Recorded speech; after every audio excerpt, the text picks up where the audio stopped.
Dyma Gymru. A dyma Gynulliad Cenedlaethol Cymru. Bob 5 mlynedd, etholir 60 o bobl i'r Cynulliad Cenedlaethol, a nhw fydd yn gwneud cyfreithiau a phenderfyniadau sy'n effeithio ar bethau yng Nghymru fel ysbytai, ysgolion, trafnidiaeth, yr amgylchedd a llawer mwy. Yn wir, mae gan bawb yng Nghymru 5 aelod cynulliad yn cynrychioli eu buddiannau yn y Cynulliad Cenedlaethol, 1 aelod i gynrychioli eu hardal leol, sef yr etholaeth, a 4 aelod rhanbarthol. Sut maent yn cael eu dewis?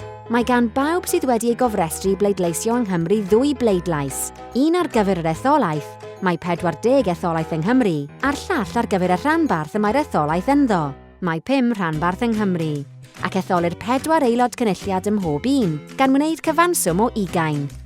Mae deall y bleidlais etholaeth yn hawdd. Mae pobl yn pleidleisio o blaid y person mae ei syniadau'n apelio fwyaf atynt, a'r sawl sydd ar nifer fwyaf o bleidleisiau sy'n ennill. System y cyntaf i'r felyn yw hyn. Mae deall y bleidlais rhanbarthol yn wahanol.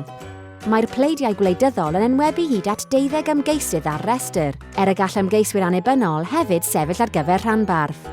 Yna, defnyddir system aelodau ychwanegol i ddethol 4 aelod cynulliad yn seiliedig ar gyfanswm y pleidleisiau a gafwyd yn y rhanbarth hwnnw a nifer o seddi etholaethol a enillwyd.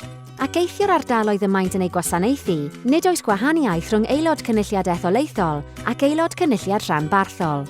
Mae'r bleidlais rhanbarthol yn golygu bod canlyniad yr etholiad yn gwneud y cynulliad yn fwy cymesur o ran y pleidleisiau a fwriwyd. Cofiwch, bydd y 60 aelod cynulliad hyn yn gwneud cyfreithiau a phenderfyniadau yng Nghymru ac ar gyfer Cymru am y 5 mlynedd nesaf. Mae etholiad y Cynulliad Cenedlaethol eleni ar y 5 o Fai. Y terfyn amser ar gyfer cofrestru bleidleisio yw'r 8 o Ebrill.